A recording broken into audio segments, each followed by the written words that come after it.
Sometimes I just don't feel anything, in all honesty. Me personally, I feel like sometimes, sometimes I just feel like I'm completely, utterly useless half the time.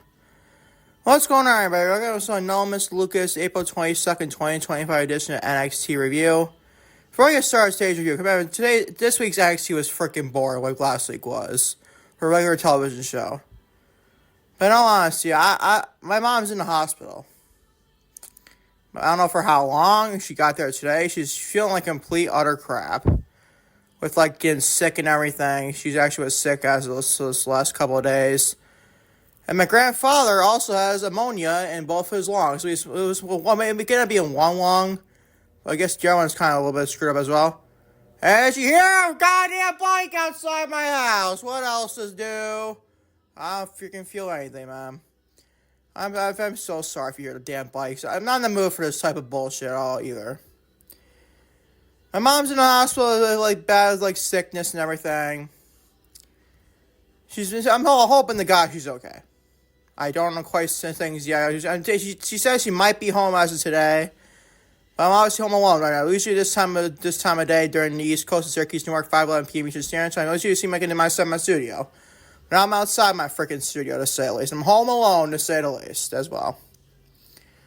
But obviously, I'll get your NXT review for this week for April 22nd, 2025.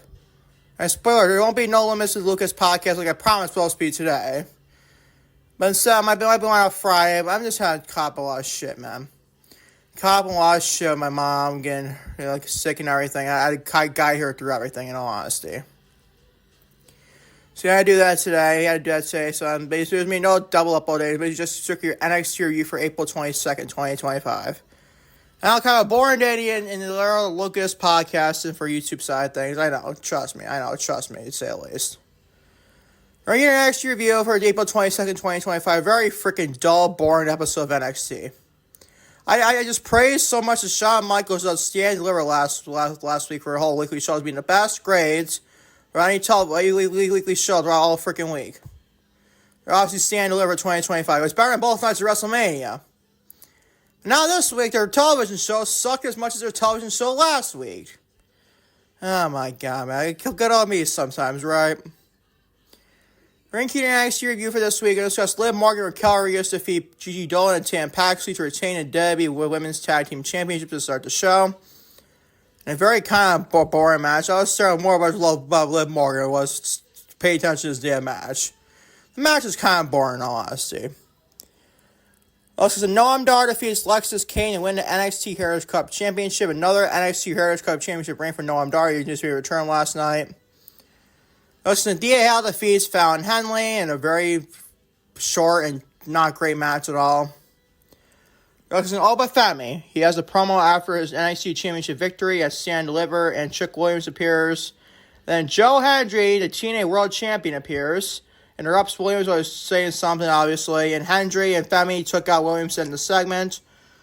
Roxanne in the Dark State defeat Myles Borne and Javon Evans. Discuss that. Flip on my notes here. Roxanne and Stephanie Vaquer. She defeats Roxanne Perez to retain the NXT Women's Championship in the main event. And after the match, Giulia Jordynne Grace appeared and stared down Vaquer to end the show. We're on this week's NXT review. This week's NXT review for April 22nd, 2025. Starting with, you guessed it, Liv Morgan, Raquel Rodriguez, the Dwayne defend WWE Women's Tag Team Championships, won those titles back with a loss in WrestleMania 41 on a Raw through Mania last night. Or Monday night, obviously. Liv Morgan and Raquel Rodriguez defeat Gigi, Dolin, and Tam Paxley to retain the WWE Women's Tag Team Championship to start the show. This can all read about frickin' see. The match is very frickin' boring. The match is set the tone. It's some boring show, honestly. And I love Liv Morgan. I even like Tatum Paxley quite a lot, and I'm not a fan of Gigi, Dolin, or Raquel Rodriguez being more Pacific either, but different story for another day, I guess, right? Liv Morgan's freaking great. Being her, she even staring at her during this match, not make me saved with watching this match, being bored. Literally. I'm glad that W is trying to rectify the women's tag team titles, even at the same time. I'm not glad at the same time either. Like, what's the freaking point? At least NXT had at least some meaning involved with the Women's Tag Team Championship. I get your point there, honestly. But still, it's like, why the point? What's the point of trying to build up the Women's Tag Team titles and obviously not rectifying them at all? Like, who cares about the Women's Tag Team Championships? And I think people want NXT Women's Tag Team titles back in World Wrestling Entertainment. What are you smoking, people?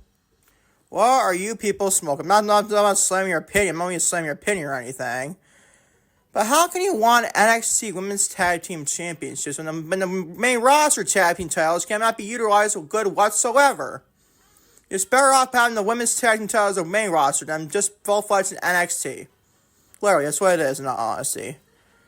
This match is a freaking C. And I love Liv Morgan. I love Liv Morgan. She's a gorgeous woman as well. This is an all-ring with Cito to start the show. Send it to him how boring the show is going to be throughout the whole night in all honesty for NXT. Moving on to Noam Dar. Made his NXT return last night. He defeats Lexis Kane to win the NXT Heritage Cup Championship. And basically, like Lexis Kane basically lost his championship, probably go after Ricky Sainz, the NXT North American Championship. Before this match started, Ricky Sainz came out and a promo and any open challenge, basically for anyone down the line. And Lexis Kane, the NXT Heritage Cup Champion, came out. And that's how I set up this match with mystery opponents, with Noam Dar being the mystery opponent for being against Lexis Kane, and being Lexis Kane for the Heritage Cup Championship. I couldn't give a 1 ounce of single crap about this match. And I think Noam Dar is a very fun professional wrestler. I think he's very good at what he does, Noam Dar. But I just can't, you know what I mean, I can't give a single shit about the Heritage Cup Championship. Like, I can't give a single shit about the NXT, not the NXT, the main, like the, I can't care about 6-man tag team matches. You know how much I hate 6-man tag team matches as well. Like, what's the freaking point of the Heritage Cup Championship? What does it mean to grab stick with anything for WWE?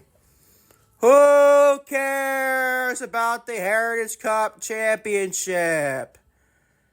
I don't know, because I couldn't know what the freaking rules are half the time. Like, what, Noam Dar, like, just, wait, you just to beat Lexis Kane in one fall? Like, how did this even freaking work, man? At least when I saw in my playback. I watched the show the next day, obviously. Because my stream on Watch Wrestling sucked ass last night, so pardon me if I missed something here. But Noam Dar defeats Lexis Kane. I like to see Noam Dar back in NXT, don't get it twisted. I actually like Noam Dar getting back in the NXT division.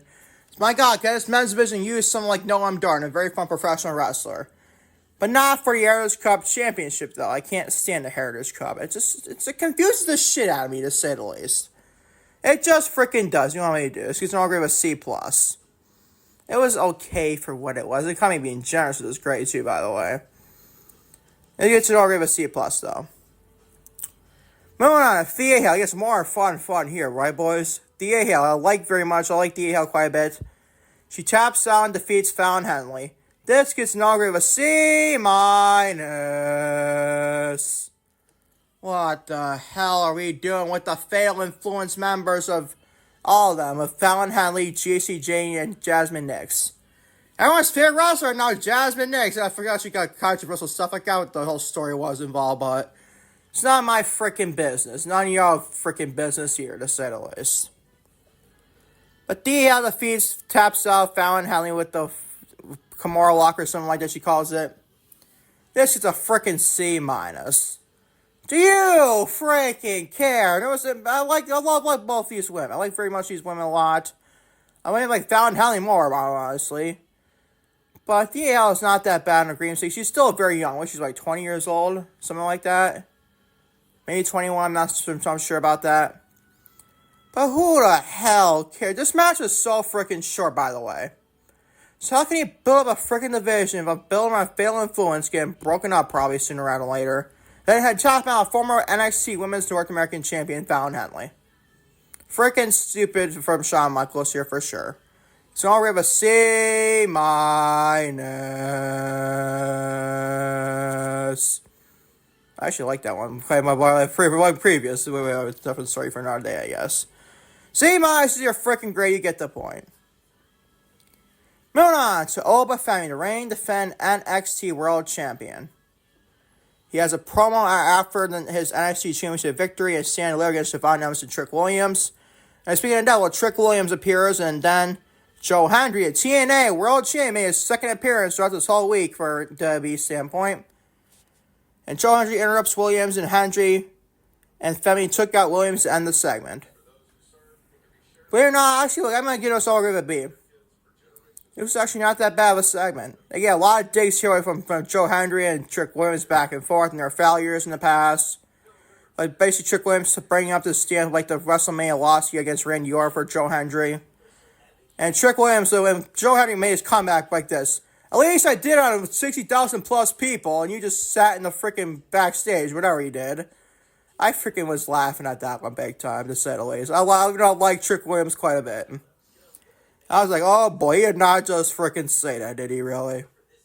And Joe Hendry did indeed say that. This is normally a B. To me, it's the second best thing on the show. Not that the show is great on paper, just don't get it twisted. Like, this show is freaking boring beyond boring can be. Other than two things, this segment right here, and also maybe between Roxanne Perez and Stephanie Vaquer. Well, let's be real, Stephanie Vaquer and Roxanne Perez can do no wrong in my eyes. Slight exaggeration, I'm not very exaggerated at the same time. But those two women, they do anything else, you didn't throw one punch, I'm already captivated my television seeing Stephanie Vaquer and Roxanne Perez. That's just me, though. But let's going back to this segment, I like this quite a bit, honestly. I like this quite a bit big time, honestly. And we see Joe Hendry challenging for the NXT Championship in Oba Femi. He's not going to beat Oba Femi. That's what I don't think why they're going to be doing this match. The point of this. But whatever, man. And then Joe Hendry, another belt, and get another chance to go for another championships in WWE. I don't mind that at all, though. This is an rave B. Moving on to Dark State, who I'm still not quite impressed by. They defeat Myles, Borne, and Javon Evans. This is only a C+. To me, this is not about this Dark State stable. This still reminds me too much of Retribution. Isn't more not my last max? Because I'm like Retribution, absolutely. But you see these guys' facial expression, you finally see those guys. But still, it's like, who cares? What's the Dark State's problem in NXT people? I need some sort of backstory. I need some sort of captivation on my screen here. The Dark State does not do that for me whatsoever, in all honesty. And this match was okay for what it was, but I didn't really care to gram C but anything either. So I have a C+. And Javon Evans has had a performance of a lifetime as stand-deliver for the NXT Championship with him, Oba Femi, and Trick Williams. So a week later, not less than a week later, 3 days later, going to this freaking tag team of Myles, Borne against the Dark State. Really, dude? Really? Is that scream captivation for Javon Evans? Rhetorical, it doesn't, to say the least. This gets an a C+ as well. And on to your main events match. Flip over my notes here. Sorry for my paper crackle. I'm sorry, people. On to Stephanie Vaquer. The glorious La Pinera Dark Angel herself, Stephanie Vaquer, defeats Roxanne Perez. The glorious prodigy, nonetheless, too. Stephanie Vaquer defeats Roxanne Perez to retain the NXT Women's Championship in the main event.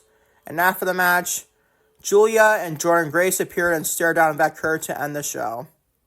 Best thing on the show, and you can tell it's the best thing on the show. You have one bounce the bell to hit in this match. You don't need the bell even ring in this match. You already were captivated with seeing Stephanie Vaquer and Roxanne Perez in a one-on-one match. Which is kind of crazy. It's their first one-on-one match. I heard Vic Joseph say that when I watched the show this morning. I seen Vic Joseph say something like, this is the first time Stephanie Vaquer and Roxanne Perez had a one-on-one match. I'm like, you serious, bro? We've seen Jordynne Grace and Roxanne Perez, seen Giulia and Roxanne Perez a couple of times. But we have to see Stephanie Vaquer and Roxanne Perez one-on-one. That was freaking a crazy stat, though. I didn't know that, honestly. But still, this match was pretty fun for what it was. Was it short? Yes, it was kind of short, but it was the main event. I don't know why he had the Dark State on this show. I don't know why he had that. Better yet, why you have Thea Hill and Fallon Henley on this show? Can you match a few more time than this match? Shawn Michaels, he's great as a women's wrestling booker. I'm glad he bring wrestling matches for the women's side of things on the show. I get that. He's a women's wrestling fan like I am. But do we really have to have Thea Hill and Fallon Henley, the embarrassed Fallon Henley in that match? The answer was no. The answer is no. But Stephanie Vaquer and Roxanne Perez did a kick-ass match with limited time they got in this match. Give it a B+. Best grade in the show, and I hate seeing Roxanne Perez take another freaking L, it feels like. Especially with the kickoff show to Stand Deliver this past weekend, using the tag team Fatal 4 match. I wasn't going to go over that. So I discussed much pre-show matches. It was a crime scene Roxanne Perez, who had like WrestleMania dreams of facing Bayley, to go from that to the NXT Stand Deliver pre-show match. What the flying fuck was that about? It was beyond me. But Roxanne, she's hopefully the guy after this match she's called up to the main roster. And she should not be taking a lot more freaking L's more than this now. What's next? We challenge for Ruka in NXT Women's North American Championship? Like, what's next with Roxanne NXT? Hopefully nothing else. And she gets called up to the main roster, but I highly doubt that's going to happen anytime soon, in all honesty. Especially probably a few of Cora Jade and Roxanne, probably. We'll even find out then. This Mania gets an grade of B+. As your overall show for NXT April 22nd, 2025, it's an all grade of a C+. So it's just fine. Raw at the WrestleMania gets an all grade of an A-. It's just NXT after the Stand Deliver gets an all grade of a C+. Well, I mean, what show was better? What show was better or not? It was satirical. It was Raw after WrestleMania. Thank y'all for watching. Noam, Mr. Lucas, NXT April 22nd, 2025, and Noam, Mr. Lucas, taping April 23rd, 2025. And back tomorrow, hopefully, knock on wood. A lot of damn knocks, I know, man. But I had to hear a freaking car blazing outside my house. It's just like 70 degrees today, people. So expect a lot of people raising their freaking cars down my street. I'm sorry if you hear that in the background. Thank y'all for watching. No Mr. Lucas for April 22nd, 2025 edition of NXT. Catch y'all hopefully tomorrow. Like I said, knock on wood. Not do it again, honestly. See y'all tomorrow for our AEW Dynamite April 23rd, 2025 review on Noam, Mr. Lucas. Until then, peace, love, everybody. I'm out. Take care. Love you all big time, to say the least.